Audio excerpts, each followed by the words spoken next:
Baik pemirsa, kita lanjutkan kembali perbincangan bersama dengan Victoria Feni, Senior Equity Research Analyst dari MNC Sekuritas. Ya, Mbak Feni tadi sudah disampaikan memang kenaikannya cukup signifikan begitu. Memang kalau dicermati dan dibedah lebih lanjut, reksadana ini jumlah investor yang mengalami kenaikan paling tinggi dari akhir tahun 2020 sampai dengan April 2021. Apa yang bisa kita cermati begitu kalau kita bandingkan dengan investor saham dan reksadana?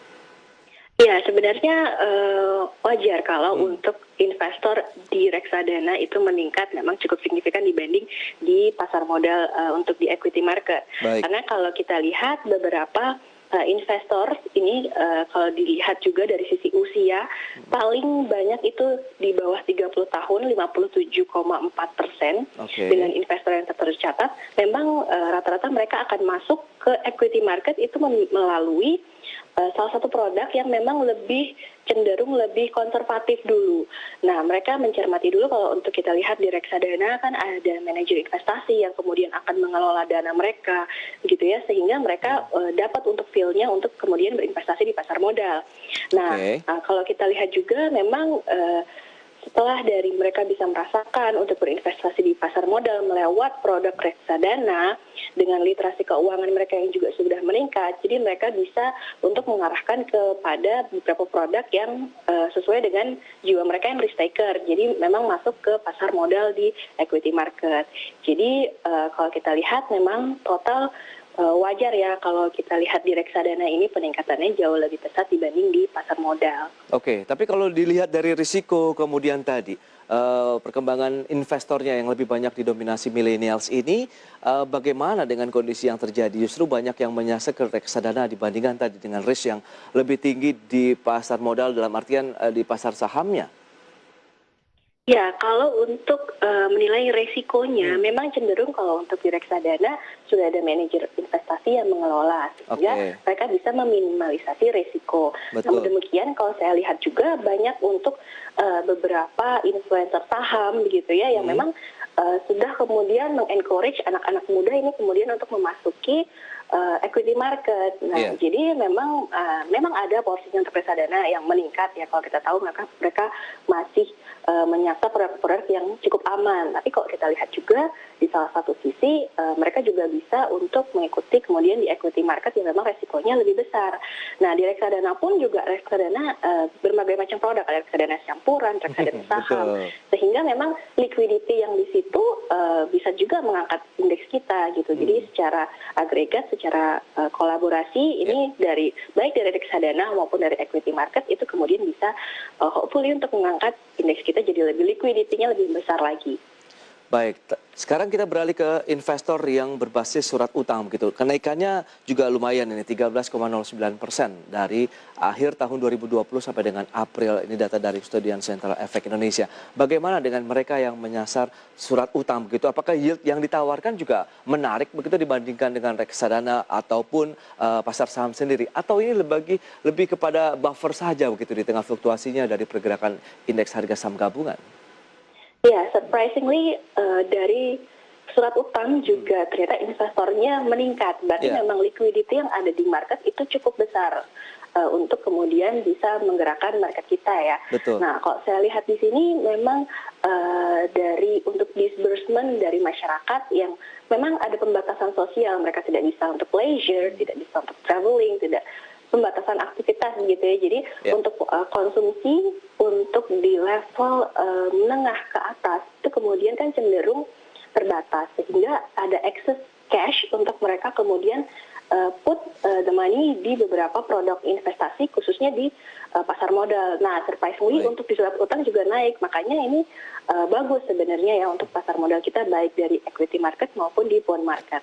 Baik, tadi sempat Anda katakan memang tren dari pergerakan indeks harga saham gabungan ini masih akan melaju positif ya, ditopang data-data di Amerika Serikat tadi, di mana ada satu euforia baru lagi bahwa ternyata The Fed tidak terlalu mengkhawatirkan laju inflasi yang terjadi di Amerika Serikat yang sedang mengalami kenaikan juga. Tapi di sisi lain, dengan kondisi market seperti ini, strategi investasi mungkin bagi para investor maupun traders dalam menyikapi perdagangan, apakah lebih banyak porsinya di saham kah atau reksadana atau tadi juga kita masuk ke surat utang? Ya, untuk saat ini tentunya kalau kita lihat liquidity masih banyak ada di saham ya, sehingga memang porsi untuk kemudian teman-teman investor untuk bisa put untuk cash itu bisa diinvestasikan di produk di equity market di pasar saham. Nah, namun demikian kita lihat memang kita harus selektif sekali untuk milih untuk beberapa topik yang bisa menjadi bagger ke depannya, begitu Mas. Kalau kita bicara mengenai follow the market begitu, apakah kita masih mencermati pergerakan investor asing yang kita lihat juga ini tarik ulur. Mereka pada saat market turun, mereka masuk, kemudian pada saat mereka sudah cuan, kemudian mereka tarik kembali begitu keuntungan yang sudah diraih. Anda melihatnya seperti apa, Mbak Feni? Ya, kalau kita lihat porsi investor asing juga semakin lama juga menurun ya, meskipun kalau kita tahu secara value mereka juga masih cukup besar untuk bisa bermain di market Indonesia. Nah, namun demikian kalau kita lihat memang sekarang investor sih cenderung melihat bagaimana realisasi untuk dari pemerintah kemudian bisa memulihkan ekonomi Indonesia meskipun tidak bisa seperti pre-COVID level ya. Namun ya itu kalau untuk di foreign investor mereka lebih cenderung growth mana nih untuk saham-saham mana yang bisa menghasilkan growth yang bagus untuk mereka. Kalau tidak ada saham-saham yang memiliki growth yang bagus juga mereka tidak akan chip in sehingga mereka akan keluar dari market kita. Jadi mereka sekarang menunggu beberapa nih saham-saham teknologi yang mungkin nanti sebentar lagi mau IPO gitu ya, mereka menyiapkan cash untuk yang itu. Nah, kira-kira bicara mengenai sektor di tengah kondisi market saat ini yang juga masih dihantui kenaikan signifikan dari kasus positif COVID-19 di Indonesia. Kemarin lonjakan cukup signifikan di sektor farmasi dan sektor-sektor pendukung lainnya begitu. Ada Itama Ranoraya, kemudian KB Pharma, Inaf dan lain-lain. Tapi langsung juga perdagangan esok harinya kalau kita lihat kemarin berarti langsung terkena aksi jual ini. Bagaimana, Mbak Feni? Apakah semua itu juga hanya memanfaatkan sentimen sesaat saja? Ya, kalau kita lihat, kita juga sudah melihat di dalam tahun 2020 ya, di mana dengan adanya COVID, maka permintaan untuk produk-produk kesehatan, kemudian peralatan medis, itu memang meningkat. Nah, kalau kita lihat penguatan dari saham-saham tersebut pun juga meningkat cukup signifikan, baik itu di tahun 2020 maupun saat terjadinya berita peningkatan kasus COVID. Nah, sehingga wajar kalau memang kita lihat market juga akhirnya terkoreksi untuk di beberapa saham tersebut. Namun demikian kalau kita lihat ya seperti IRA contohnya itu kemarin kan mencatatkan penjualan yang cukup bagus ya. Di 5 bulan pertama ini tumbuh 366%.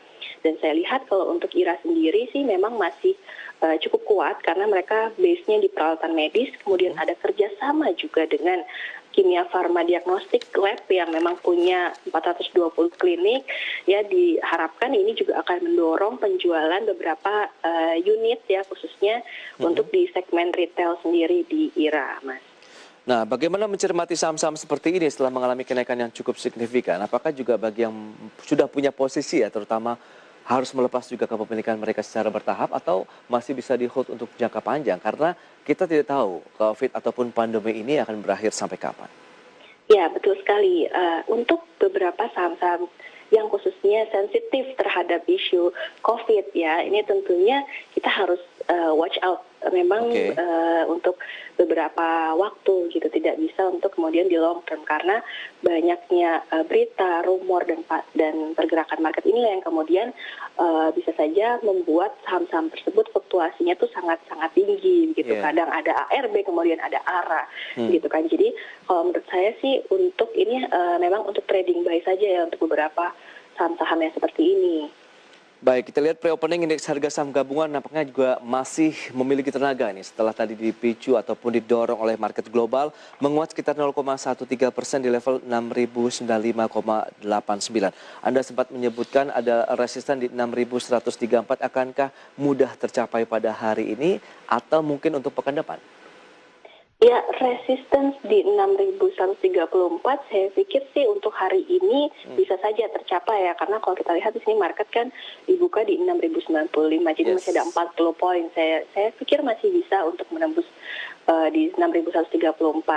Nah, kalau misalkan nanti bisa menembus ke area tersebut, maka IHSG memang dalam jangka panjang ini berpeluang untuk menuju ke level 6.200 sampai 6.245 terlebih dahulu, Mas. Oke, 6.245 itu kemungkinan yang bisa dicapai apabila level 6134-nya bertahan begitu ya Mbak Feni? Iya. Oke, kita